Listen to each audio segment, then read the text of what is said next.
Are you a pug? She is a pug. Oh my gosh. Hello, baby. Wow. Holy smokes. You guys, I really do say it every week. I'm really excited you're here. Thanks for that. I'm Dana. This is Words That Move Me. My guests today are the one and onlys, plural, because there are two of them, Keone and Mari Madrid, longtime friends and big heroes of mine. I am thrilled to have them as guests and so thrilled to share this conversation. But first, let's celebrate some wins. Today, I am celebrating a future win. I'm going to Vegas to work on a show. I leave on Wednesday, get back soon. Can't wait to tell you everything that I have learned about this, including, but not limited to, a really sexy way to take off pants. More where that came from. All right, that's my win. That's what's going well in my world. Now you go. What are you celebrating? What's great in your world? Say it out loud. It matters.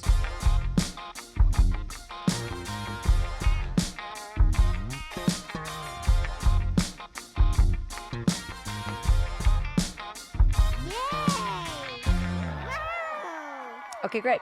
All right, we're back. Yay. Congratulations. I'm so glad you're winning. Now let's do it. Let's all win collectively because Keone and Mari are a gift to the world, and so is their work. Today we're talking about their latest feature film, no big deal, called Space and Time. We get into the nitty-gritty of it, my friends. We talk technical, we talk big heart feels, we talk strategy and process. I think we should just get right into it. Enjoy the two and only Keone and Mari Madrid.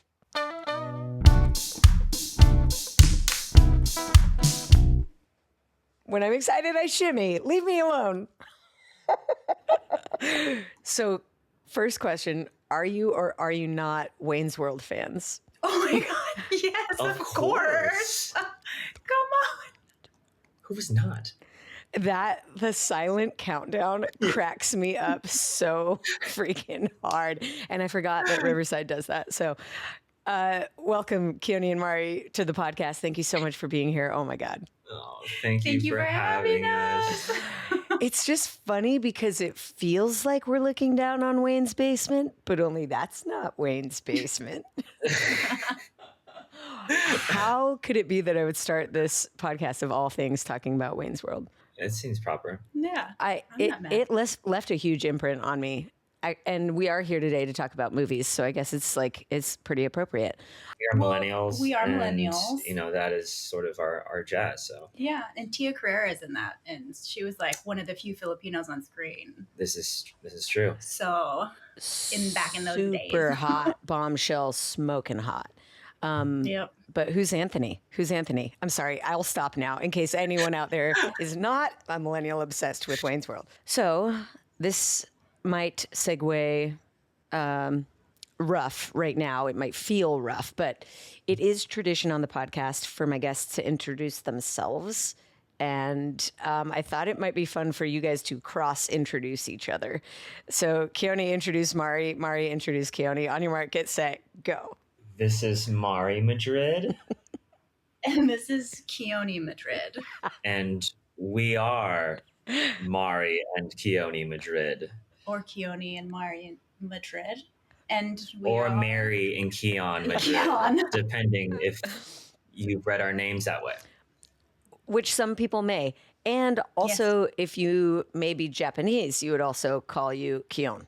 Hi. Hi. Yes. Which was how I think, Keone, we met at the same time I met the Shit Kings. And so that was how I heard your name pronounced often. Maybe not the most often, but quite often.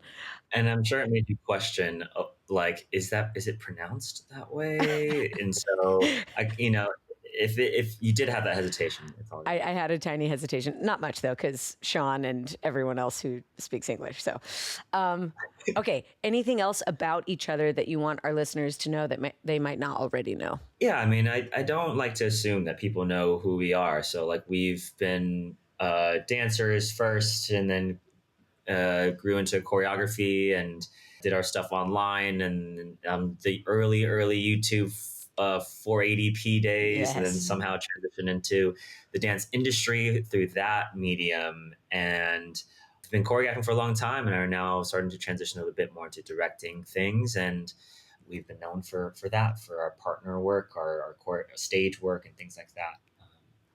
Yeah. Mm-hmm. And we are married, not brother and sister, just to Yes. clarify too. Oh my gosh, Yes. that's it. Thank you for clarifying. Yeah. I Happens. didn't need that, but somebody else may have needed that. Like my brother, who may be listening, maybe needed that.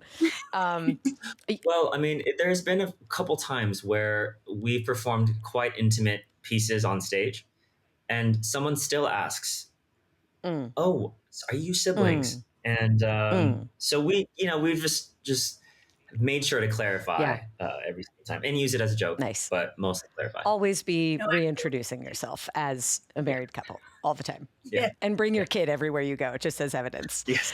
Okay. You guys just released a feature film. First of all, not intentional. Didn't think you were going to release a feature film. Turned into a feature film. Can you talk a little bit about Space and Time, how you thought it was going to be and what it actually is? Yeah, Space and Time. It came out of a season of grief that we had in our lives. We just kind of got hit for a month with like loss after loss. And after taking some time to process and just be human beings and be with our family, we got to a point as, I believe, creative people where you just like have a need to express something through your art or the way that you love to express. And so we got to that point. An idea was thrown out by Keone one day while we were walking the dog. And, you know, it was suggested that we just kind of make something out of all of the feelings that we had. Mhm. And we didn't know what it was going to be.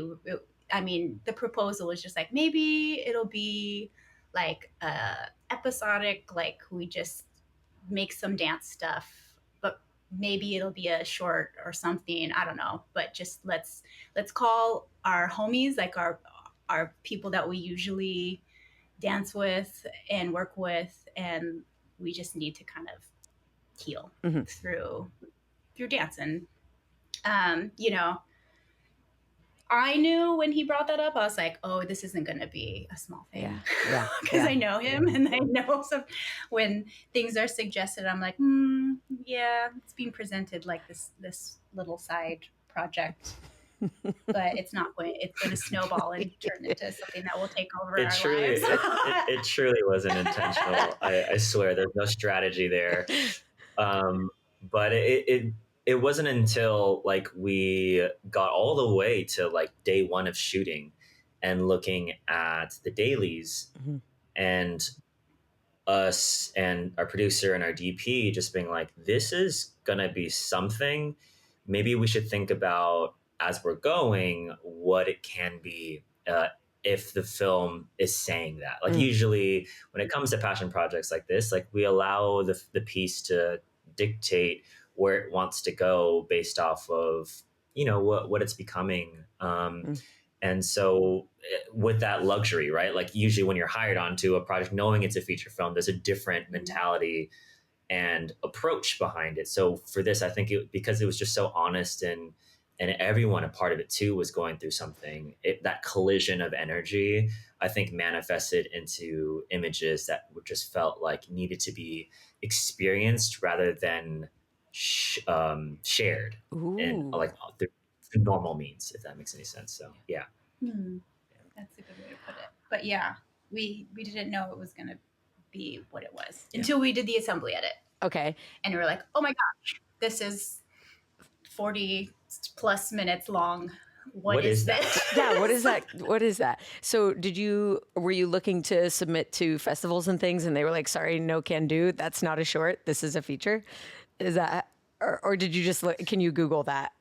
What is a video that's 48 minutes in length considered? We did. Exactly. We literally Googled, what is a film that is 45 minutes long? Because we were like, this is too long to be a short and too short to be a feature. What is that? And then it still is. It's like the Academy clarifies a feature to be over 40 minutes long, but SAG clarifies it to be over 60 minutes long. So it's like we're literally in the between. space of like it's just it is what it is. But we definitely knew, like, okay, well, let's just ride the wave of like whatever this thing is.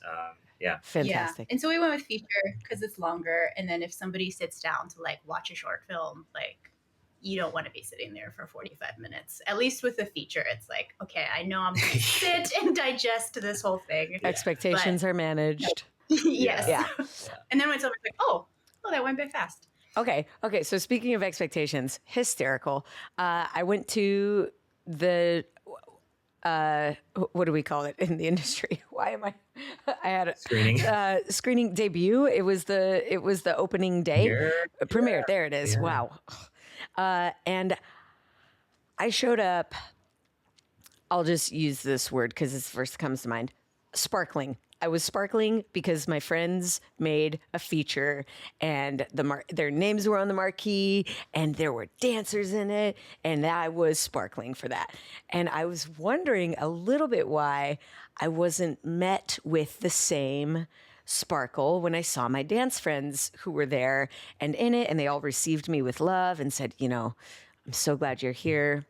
Buckle up, like a very sincere tone difference there. Like this was not like a bunch of people were like, watch me slay, you're gonna love it. And so I was like, oh, okay, so this is something serious. And I think the trailer, which by the way is gorgeous, leaves a lot to be imagined and discovered. And those are my favorite kind of trailers. First of all, thank you for that, because it's kind of a hobby of mine. Sometimes for a feature length of time, I will just watch trailers because I love them. So for the same amount of time some people would sit and watch a movie together, I will just watch 2.5 minute bits. And so I love a trailer. I love the trailer for Space and Time. It's gorgeous. And I had no idea what I was walking into. Zero.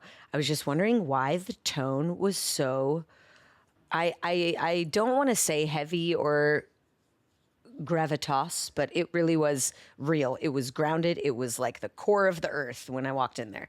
And I got to meet Zach Parrish, who directed Us Again. And he was my seatmate. So, we both, neither of us really knew what was going to happen other than that it was going to be fantastic. And so that's how I entered. Sparkling, chatty, excited. And I left, you guys, drenched, fully saturated in feelings. Big, wet, heavy, real feelings. And if that is not the objective of art, I don't know what is. To change an experience by simply offering other thoughts and visuals. And my experience of that day was changed because of what you put in front of my eyeballs on a big, big, big, big screen. So thank you for that. Not that I don't love to sparkle, but I love to feel feelings. And that project, that art thing that you made really drenched me in them. I was fully saturated, couldn't really move for several minutes. So round of applause to you for being feeling influencers. I know that wasn't the desired result, though. I don't think you made this with audiences in mind. Am I wrong? No, you're not wrong. No, I think yes and no. Yeah, yes, in the sense that, like, of course, we didn't imagine it being on a big screen and in that way.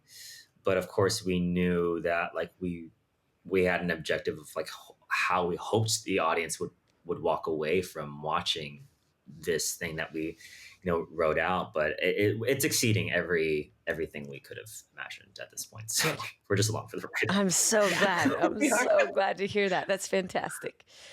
It taught me something important as a choreographer and as a person who loves to lead. Also, I love just a project. Let's make a thing. Let's make a thing. And I have never saw myself as much of a leader growing up. Like, I was not the front of the pyramid in the formation. I was like, support staff in most of my come up roles. But I do love leading. I'm very interested in different types of ways to do it. And I find that my personality type or my way has evolved into leading with charisma and positivity and sparkle, that thing that I was talking about. And when I watched Space and Time, it was so clear that with this project, that way of leading would have been a disservice to the project itself, because it's not what the project is about. Yeah, it taught me that like charisma isn't the way, like it isn't, or necessarily shouldn't be the default way to lead all the gigs all the time. And so my question is, how much do you think you had healed before other people were involved? And I'm guessing you led with just honesty, whatever was showing up on that day, which, because you were still grieving throughout the process, was probably something different every day. So how much, if like 0 is totally raw, like I am spilling over, can't be consoled, I am not okay, if that's that, and 10 is like a normal daily life without thinking about the grief, where do you think you were at in the process when you started work with others? Yeah, I know what you mean. I feel like in my brain, I was like, yeah, I'm like an 8. Like, yeah, I'm good. Until you But I start think I was unpacking. really closer to like a 5 or a 6. Okay. Because I think making it really helped. The whole process of making that film really helped, and helped me understand how deep things were, how deep love penetrates you, and how much things need to come out, and how also like there was no other way for me to let some of those things out than through dancing them out and performing them out. And that came out on set sometimes, where I would be at a 0, just like pouring myself out in front of everybody and being okay, but exhausted afterwards. So I think that's what the experience was. And then after making it, maybe was actually more close to an 8. And then in post-production, after watching it over and over and over and over and over again, we're slowly getting there. But I know grief is grief, and it will just continue. Sidewinder. Grief is not predictable, and it will show up whenever it wants. And it will wait to be let in. Very patient grief, I think. Yeah. How about you, Keone? Do you feel similarly? Yeah, similarly, I think that there was a definite like hesitation and, of course, anxieties around even just doing this. I think it was funny. It was like, I think it was my therapist who actually encouraged, like, when you feel ready, like, respond to it. Don't feel like you have to get to a point, because then you'll never get there. Like, feel like when you're ready, of course, when you feel like you've given yourself some time, and we were very prudent about like, okay, we're like shutting everything down. The house is shut down, and we are not going to do much. We're just going to focus on family and focus on what this is. And I think being prudent about that allowed us to like not expedite the process, but in some ways just like lean into it. Some people will just like try to go about their day, and I think we really leaned into just healing. It was encouraged that like this is part of like creating as part of our humanity. So to shut that part of it down would be a disservice to the healing. So absolutely, our therapist was just encouraging that, and so to go like day one, we definitely had nerves day one, sharing even what the project was with the dancers, with producers and our DP and just everyone involved, like our collaborators. I mean, like, so we have this project, here's the deck. And we didn't really like prompt it with like, hey, we went through this thing. It was just like, read this story for what it is. And I think, then we had the responses from people and reactions, but it was just like, we wanted to prompt everyone with like, hey, just know that we've gone through our healing up until this point. So let's not like feel uncomfortable around each other. We're going to lead with our honesty. And then like, let's let the chips fall where they may. We're not expecting for you to give us a hug after we, walk through the deck. Our expectations are just for us to create something and let that be you being here is enough for us. So that was sort of our process. Yeah.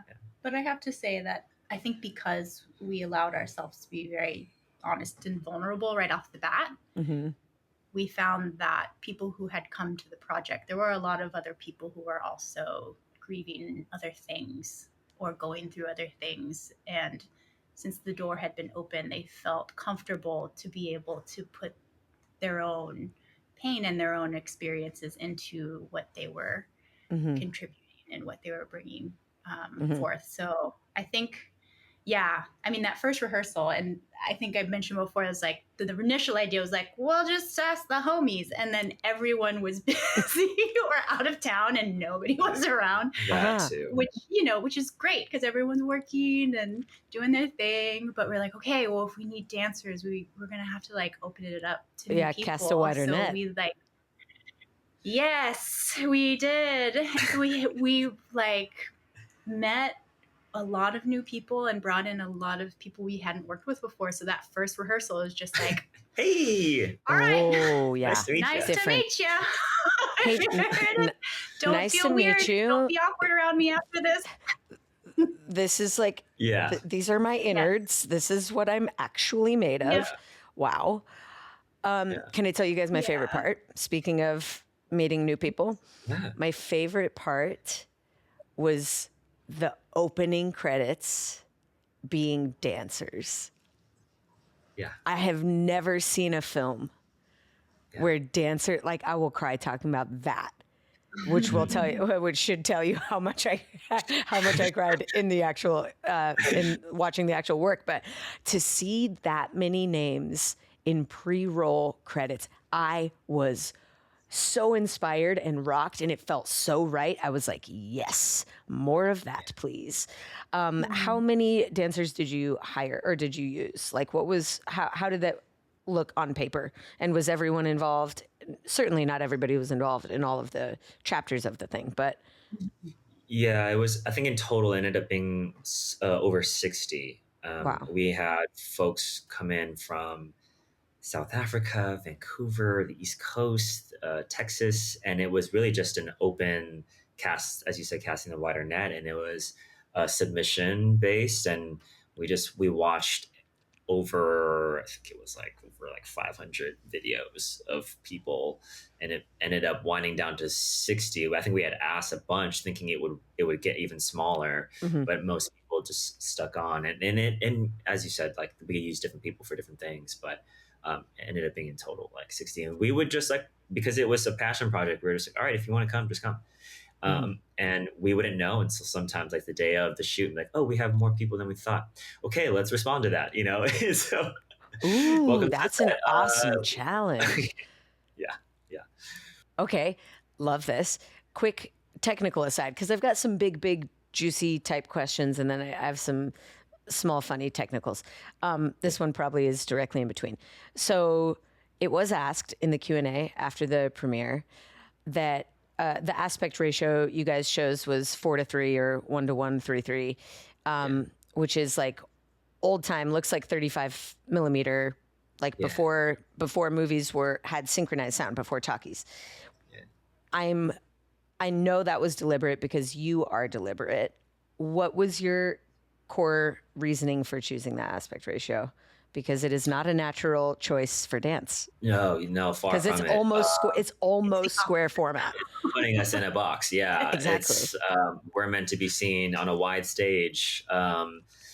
It was something about one, knowing our camera and the open gate nature of the sensor, and just wanting as much information out of that sensor as possible. And then looking at that tool set and asking ourselves, do we really want to crop down? Because in an open gate, while it's a square, closer to a square, when you go 16:9, you're actually leaving a lot of information out. Yeah, you shave off the top and the bottom. You don't get more on the sides. You actually lose. Exactly. Yeah, top and toe. So we wanted to shoot longer lenses because we wanted to feel the sense of immersion versus always staying in wide. So we knew that if we went open gate, we went with wider lenses, we'd still get more information. So that's a technical decision. But from an emotional decision, there's also this sense of nostalgia. Yes. And we have this opening like little like poem at the top that talks about like where the ineffable, where memory and reality blur. And so we wanted the audience to feel that sense of like, oh, this feels nostalgic, like the framing, and it all goes away at a certain point, right? Like you end up just watching a movie. But when you're emotion, like as a viewer, when you're like this, you have to focus into the center of the frame. It somehow brings you in closer to the action, even though you're I don't know. There's a weird psychological thing behind it, but that's something that we wanted out of the picture. Mission accomplished. I felt so inside of it. It was Amazing. wild. And I would recognize every now and then, oh, we're a square format. Has it always been that way? Was the last one? Was the last one like this? Did it switch? Because I didn't notice. It never felt like there was less to look at. It just felt like I was very, very close to it. Yeah. Yeah, I think sometimes when it's on a white screen like that, you find yourself like looking left and right. Totally. Versus looking right down the center. Totally. And so, yeah. Wow. Okay. Love this. One more technical question, then we'll sideswipe back. Mari, did you camera test that gold dress wet? Because it looked amazing. I was like, she's painted. She's not painted. She's wearing mercury. She's wearing liquid gold. What in the fuck is that? It's gorgeous. Everyone stop and pause and marvel at that. It was, did you just like find something on a rack and like, that would probably look good wet? It was, sorry, I know I'm like tiny. I'm going to really try not to spoil, but what? How did you know? It was a shot in the dark. Everything was just run and gun for every aspect of making this film. And so, no, that was a happy accident, but we love those. Love them. But it was a very iridescent fabric, and I was happy that it still caught light when it was wet. But I would like, I think you discredit yourself here because like you did make a whole board of like every like colors of costumes for every section. So like there's very that. deliberate. There was a plan, but as far as camera testing and the water, no. We didn't test it, no, for sure. No, we didn't test. Were you so delighted when you saw that the playback? Oh my God. Yes. Yeah. Okay, so actually let's jump back. So picture opens, big shock to everyone. Keone is a movie star. You are GQ, and I don't mean to cheapen this at all. It's powerful movement, even more powerful story, but I was affirmed in what I have always believed about you, Keone, and that is that you are a movie star. I think you're like Bruce Lee caliber dancer person. Like that's how and where I hold you. And then Mari has her, I won't call it feature moment. I'm doing a bad job with words today. Forgive me, people, but I'm reliving this as we're sitting and talking together right now. And so I'm not in my word brain. I'm in my eyes brain. And my eyes brain, as soon as I saw you, Mari, I was like, that is a goddess. That's an actual goddess. And I was trying to figure out of what. And I love mythology. And I was like, is she the goddess of beauty? Well, she's very beautiful, but no. And I found eventually after sifting through that you must be the goddess of feelings because you really brought them powerfully, my friend. And it was such a treat to watch. I am telling everyone I know about how powerful you are in this film. It is truly remarkable. It's so good. Thank you. And we got to watch you be a warrior as well. There's some sword fighting. I don't want to give anything away, but I wasn't going to ask you this. Do you have any experience in martial arts? Is this like a part of you that I never knew about, or did you train for this moment? I mean, we've not trained, but we have a friend who is an Olympic karate kata athlete, and we worked with her before as she consulted with the same coach. She trained with the same coach as us. Cool. She helped us teach us like some basic stuff for some other work that we did.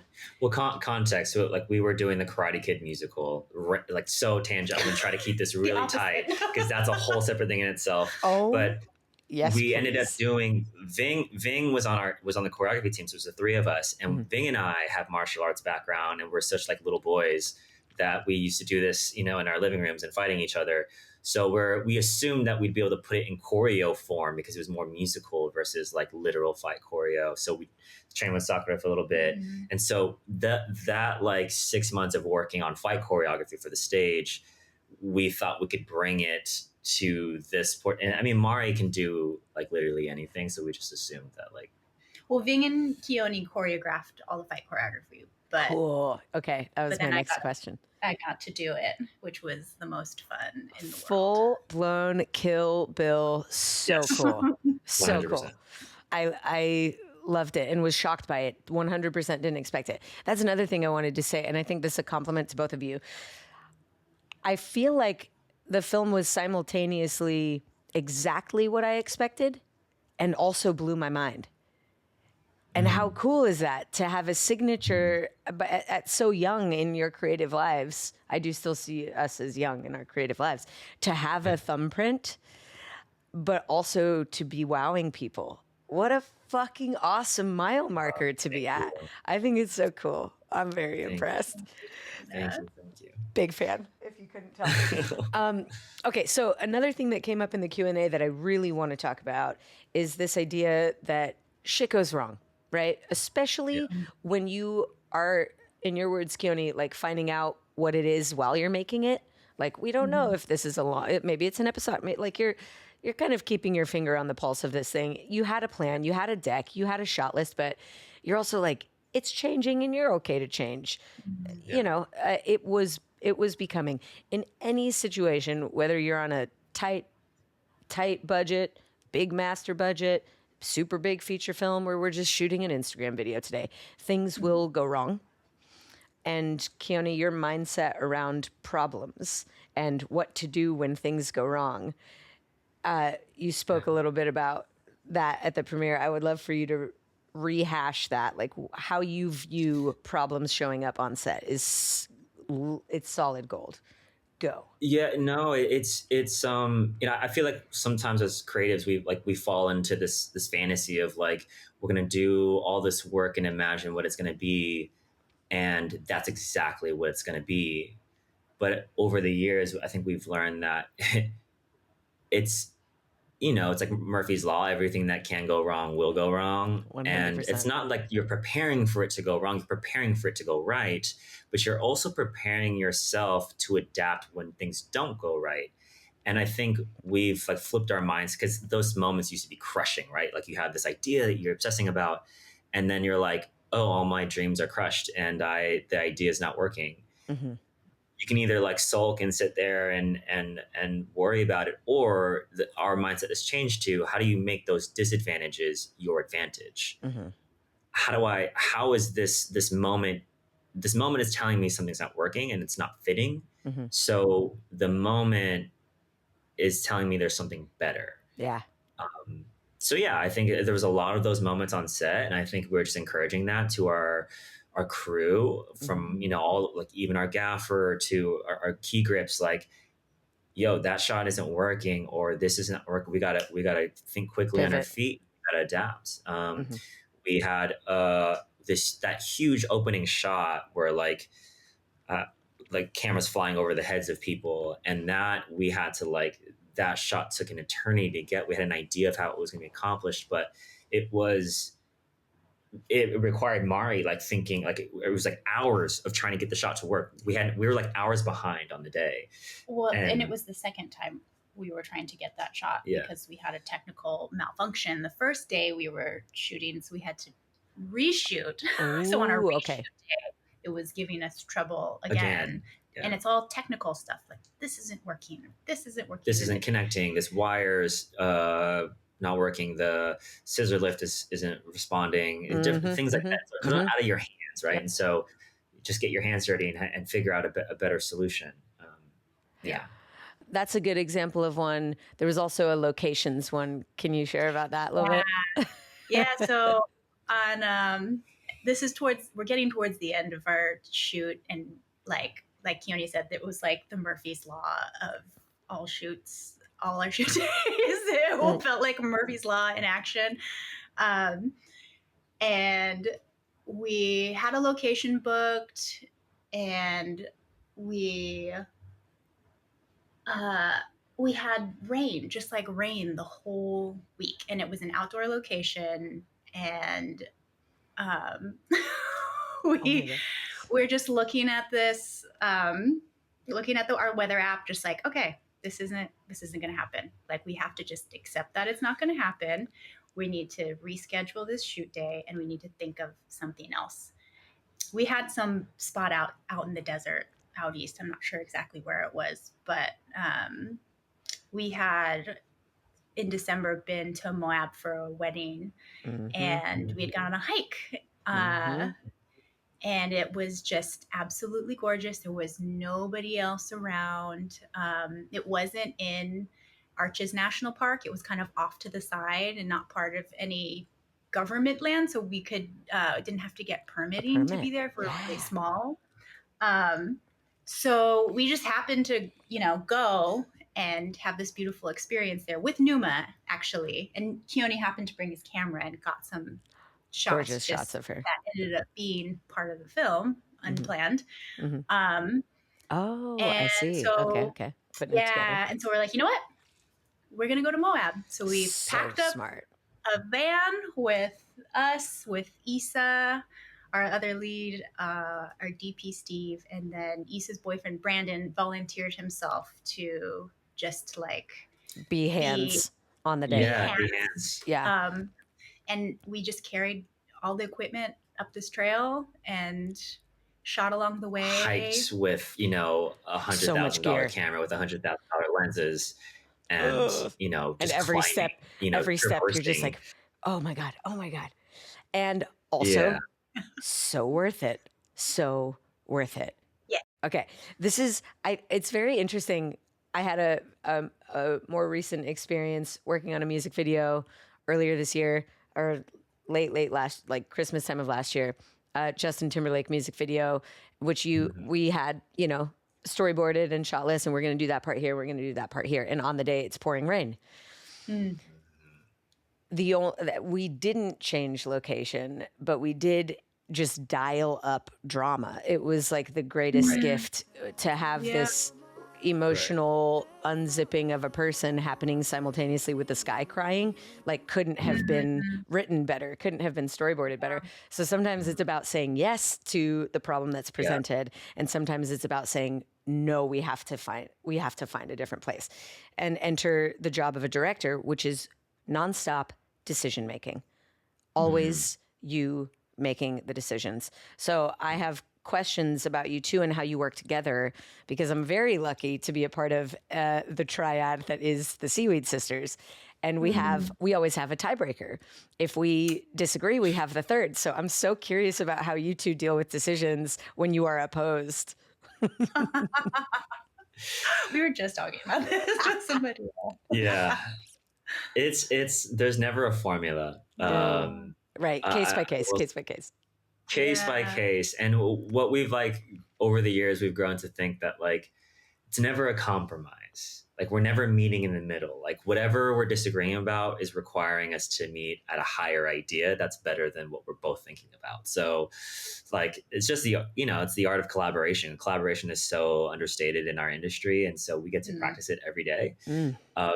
And I think, there are some times where I'm like, yeah, she's right. After I step away, or, after we step away, she says the opposite. So it just depends. And usually I like to think lean into the person's passion. So if someone's ultra passionate about it, if she's ultra passionate about something, she really believes it's more passionate than how I feel about it, then I feel maybe we should lean into that person's instinct, because they feel it in their gut. They feel it in their heart. So nice. Right. So it's a volume reader more than a correctness reader. It's whoever feels the most passionate gets their way. In some cases, versus like, I mean, that's one way to do it. I think that shows up for the Seaweed Sisters sometimes. If ever there's one of the three of us that's like, no, I feel really strong. It's a yes. Okay, absolutely. Then it should be that way. Yeah, Right. that's a good one. I love this. Okay, I want to ask you guys the same question that I ask myself after every project and that I ask my students often. And it's big, so get ready. Well, it's going to feel big because I think the work is big. What went well? Very simple. And what would you do differently? And this is that self-review moment. I think as a recovering perfectionist myself, my brain always offers me what I would do differently first.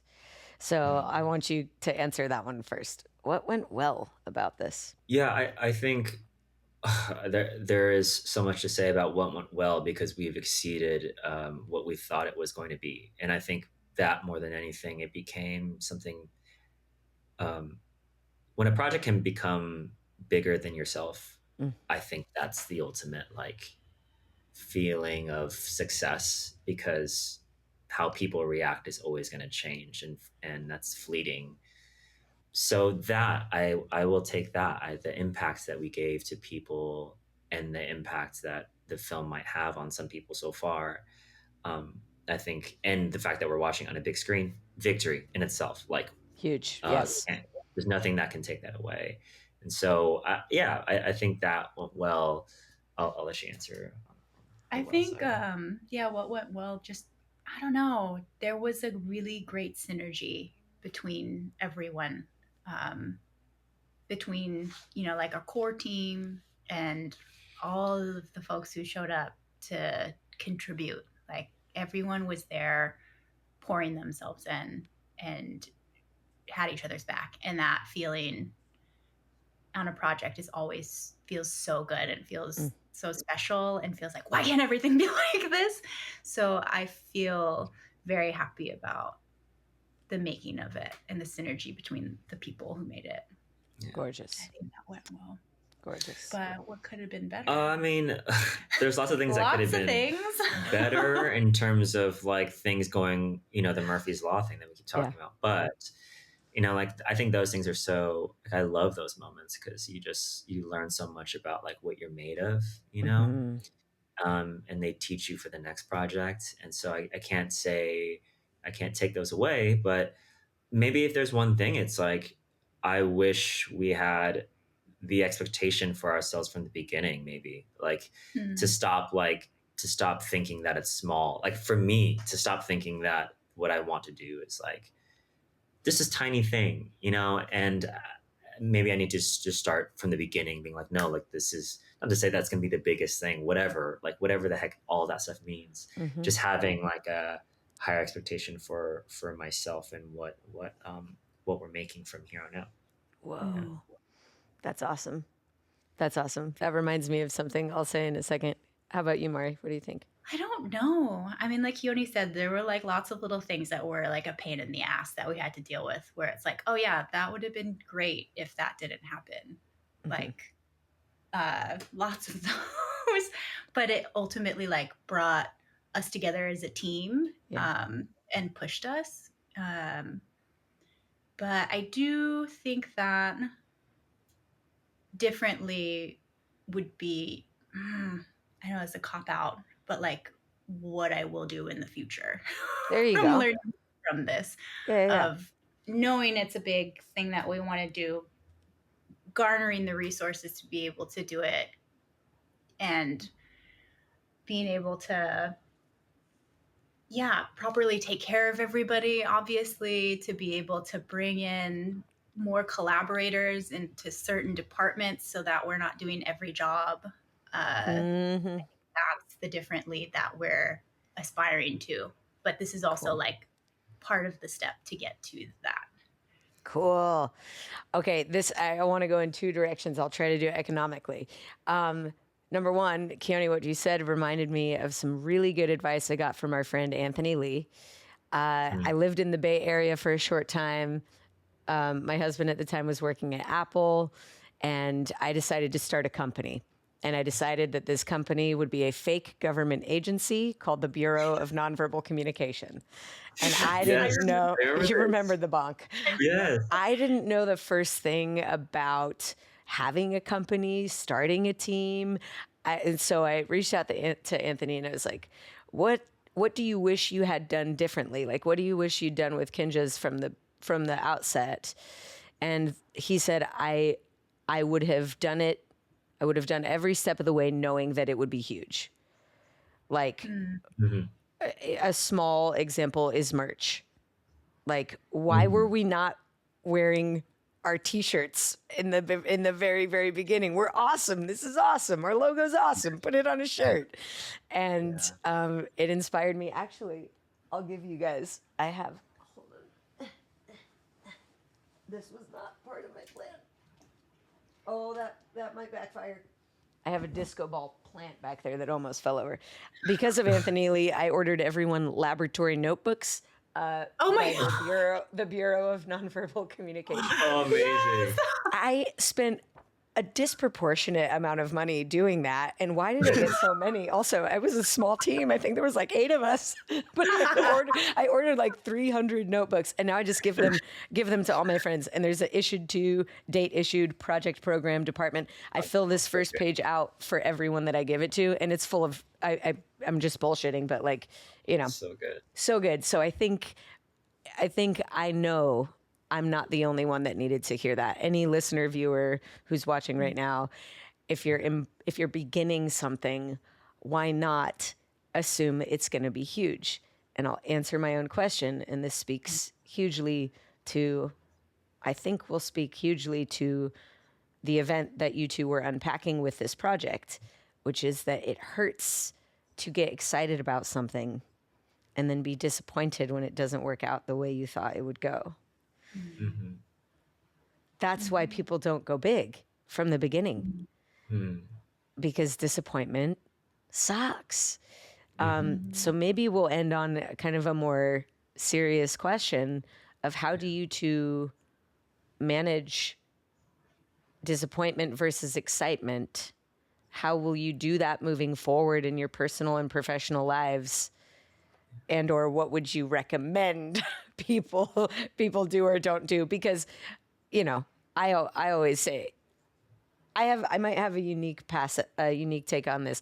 I think you should get excited all the time, no matter what, because rehearsing for the disaster that might not come is just as painful as there being a disaster after you've been excited. It's just in one version, at least you got to be excited for a while. I encourage people to get really excited about things that might not happen, because I think the momentum in that can take you in different directions for things that even if the thing you were excited about doesn't happen, the momentum from being excited might bring you exciting things. So that I'll say that's my perspective, but how do you two view excitement versus disappointment? I mean, I think at some point along the way, I realized, like, okay, careers are built job by job, project by project, piece by piece. It's all laying bricks. It's not you get discovered and then suddenly everything changes. That is not how things work. That's right, sister. Create relationships, you make work, you get better, you fail, you disappoint yourself and other people, but you also have victories, you learn things, you strengthen. All of it is part of it. And I'm now at the point where it's like, okay, I have excitement. I have to have excitement about a project because every project deserves that. It deserves my attention. It deserves my love and my focus. And if I put that love and my focus into a thing and I know that I did that, then I can walk away from whatever the result is without regret, because I entered it and I gave it all of my creative being and fiber and whatever it needed. And whether or not it's received is out of my hands. It's like you have way less control than you think.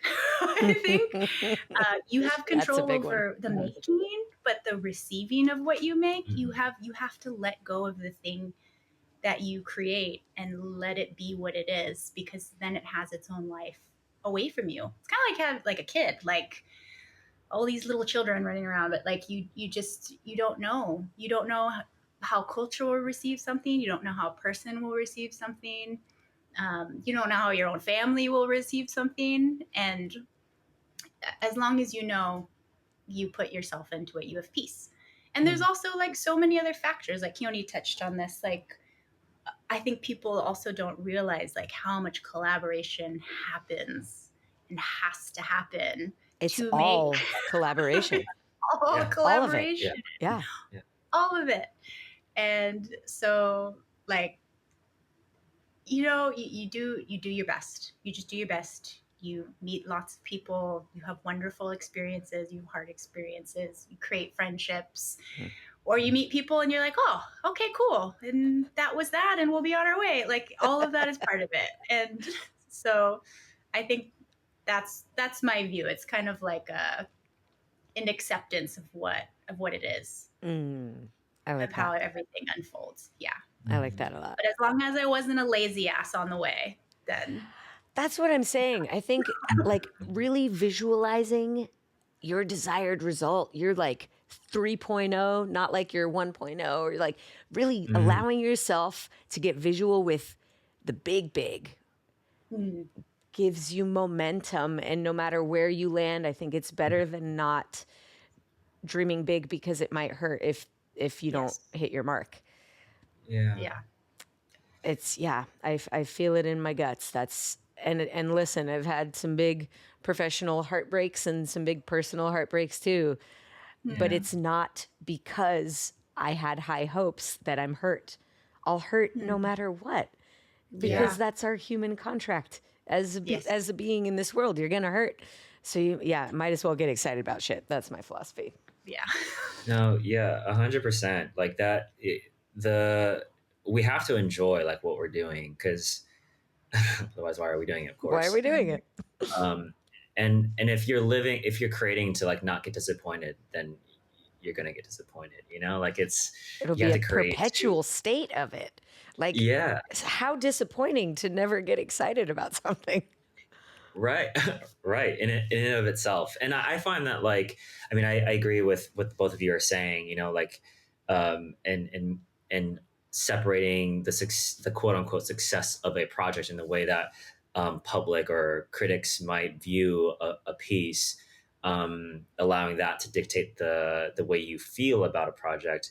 I think we've learned over time to separate those things, and that those are separate, and to keep the main thing. And I think like when you go through a project, I always feel like, oh, this is so fun because I'm getting better for the next one, or I'm getting, or as opposed to thinking like this is going to be the best thing in the world, or this is going to be the most disappointing thing in the world. And even then, when you are making something and it's like successful and all the things, there's still always a natural human sense of like, uh, disappointment or whatever, because whatever comes next is going to not feel the same. So you have to like live even keeled, because I remember a couple of years ago being on a dream project.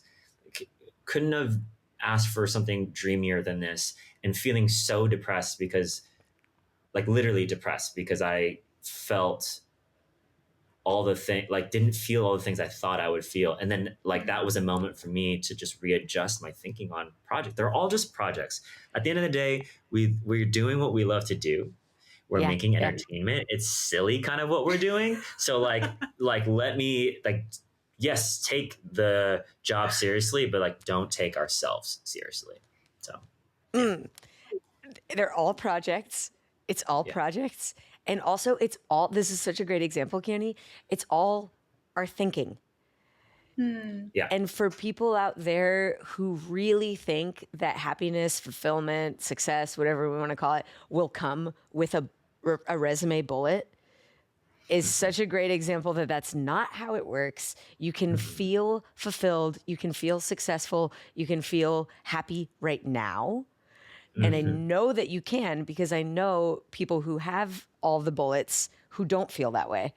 And I know people with no bullets who feel that way. The project won't bring the feeling. The thinking brings the feeling, and you can feel it at any time during the course of the project, before the project, after the project's completion. It's all projects and it's all thinking. That's all that we know now. We know that. Yeah, that's wild. And thank you for sharing that, because I think it's important for people to hear that even at the level that you're operating on your dream gig, you could look at yourself in the mirror and be like, oh, nope, still a human. Still a human.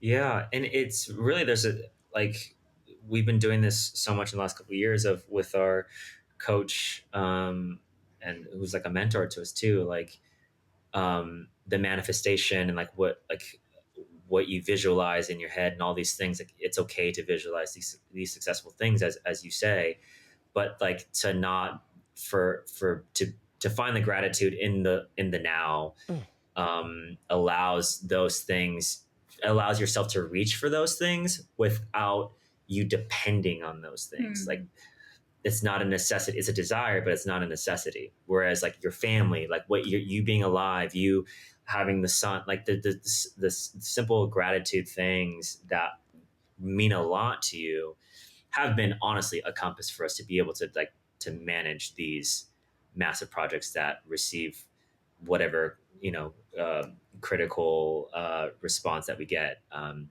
even to stay even keeled with like the projects that are deemed successful, to not allow that also to change the way we operate. So, yeah. Thank you for that. These two sides of the teeter-totter, less about like work-life balance and more about future and now balance. Like, am I excited enough about my future? How am I hoping for myself? And how am I sitting with my present? Am I taking stock of all the things I'm grateful for? Am I, do I have this gratitude, and do I have this excitement for the future? I love that way of checking in with yourself. I'm gonna borrow that. Okay, my friends, we're gonna close out. Although I could talk to you forever and ever and just throw all the flowers at you all day long. We are gonna end with a rapid fire burnout round. I call it wrist roll with it. I don't. Yes. You guys haven't met my dog, by the way. Her name is Wrist Roll. She's sleeping. She's on the couch over there. I know, it's a lot. Wait, do you want to see her? I will wake her up for this right now. Hold on. Yes. Oh my goodness. Are you a pug? She is a pug.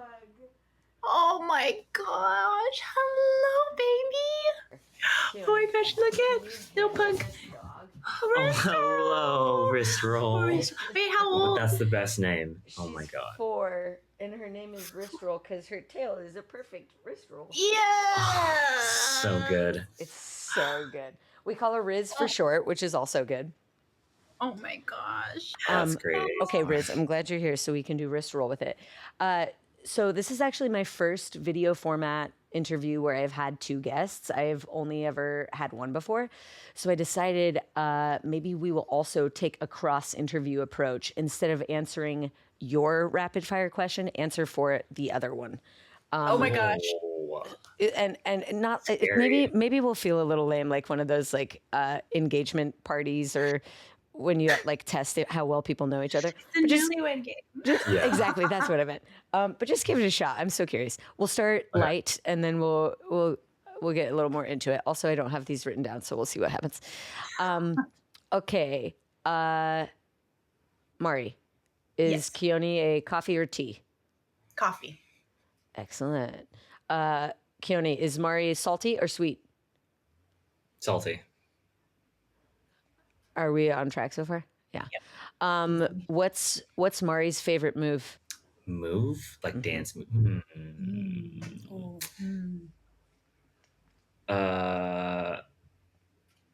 It might be a wrist roll. A wrist roll? I was thinking something unlocking, no? A wrist roll or a deep lunge. I would say deep A lunge. deep lunge. Well, there's things that you like to do, and there's things that you say you like to do, and there are things that you let to do. Actually like to do.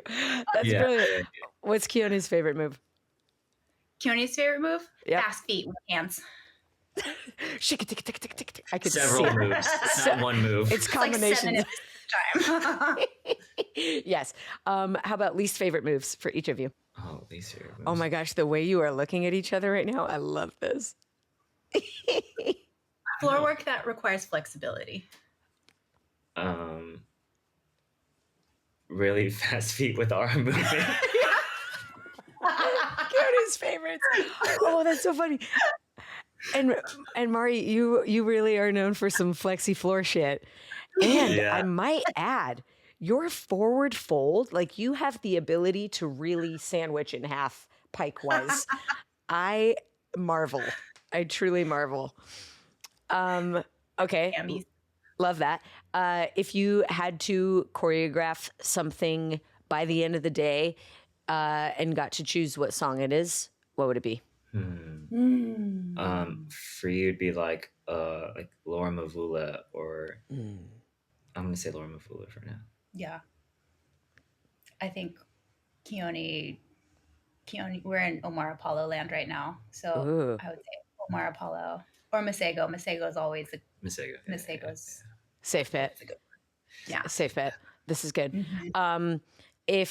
If one or the other was stranded on a desert island with only one album, what would they want that album to be? Ooh. Yeah. Yeah. Oh no, only one? Yeah, I know. Oh my gosh, I don't know. I don't know. What would it be for you? I don't even know what it'd be for me. Okay, well that makes sense why you What don't would it know. be for you? I really think mine would be know. Purple Rain by Prince because it has a little bit of everything. There's like good cry your heart out drama. There's good funky shit. Yeah. There's sexy shit. There's Yeah. it's the one. Do like greatest hits albums count? Like, Oh yeah, I'll let you have a greatest hits. Yeah. like like because I always go back to, so I'm gonna answer for myself. I like in stressful times and like when you need to like turn off, because it's one thing for us, right, as like dancers, when you listen to music your work brain activates. Yep. So 100%. a lot of times I have to like not listen to music in order to relax. Yes. But relaxing music for me can be the Beatles. Like I just greatest hits. I was gonna say that for you. That's crazy. I don't even know you that deep, but I was like, I bet he's gonna say the Beatles. 100%. Okay, what about you, Mari? Album? No, Really? I don't know. It's lame. hard. Okay, well you can I'm sorry, we're so bad at this game. You can trade that out. I know. Give I'll me do two. Give me two. Yeah. I had a mix in high school. Yes, you did. CD Yes, you did. from either Napster or LimeWire, and one of them was 80s music. Yes. All 80s music. Yes. And one was just like all 90s hip like hop. early 2000s, late 90s, like Nice. hip hop R&B. Nice. So if I had those, I'd be good. Yeah, great. If I Yes. 100% yes. It is cheating. Well, if you got a greatest hits album, then she's allowed a mixtape. That's true. Okay. Last question for the reverse. Keone, what is Mari's favorite word? Fantastic.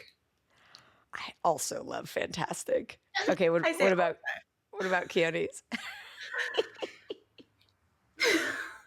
Your favorite word? I'm thinking of something that's really inappropriate. Okay. I don't know what you're thinking. It's not. It's just a dirty word in Tagalog that he likes to say all the time to break the tension. Nice. You already know. You're definitely allowed to say that on this podcast. He just says "titi pek pek" all the time to What break does that tension. mean? Make It basically is penis vagina. Yeah. That's all that is. And then it gets uttered If it's really quiet many times in the house, I'll just say throughout the day. "Titi pek pek." And then we'll laugh, and then our day moves on. Thank you so much for that. It's like the consonants for me, the T's, the P's, and the K's. They just like hit differently than like vagina and penis. They do. Like They do. It's just nicer. It just like it brings an innocence and a reminder that these are just body parts. Scientific. It's just TT Peck Peck. I'm going to borrow that as well. Okay, this is how we close it out, my friends. The words that move you can be a quote, a short story, a guiding principle, a mantra, a proverb. What are the words that move you? Oh, TT Peck Peck, of course. TT Peck Peck. Lately I'm a person that loves to like float through mantras and like because I feel like they're a representation of like who you are in a point of time. Oh yeah. Lately, I feel like it's an oversimplified word, but just like this has been so key for me being a new dad. Like, I still feel like I'm a new dad, even though my daughter's going to turn 5, and I'm still forever like learning this thing. But just like I've been telling people that, like in my 20s, this is the mantra. It's not really a mantra, but it's a thing I've been saying to people a lot. In my 20s, I used to think about how I can impact the world as much as possible. Mm-hmm. Um, and now in my 30s, as a father, my world has become my daughter. Mm. And so while my mission hasn't changed, my world has changed. And my perspective has like completely shifted and been rocked. And so everything that I do now is different, but the same. I love that so much. That's beautiful. That's beautiful. Thank you for sharing. How about you, Mari? I think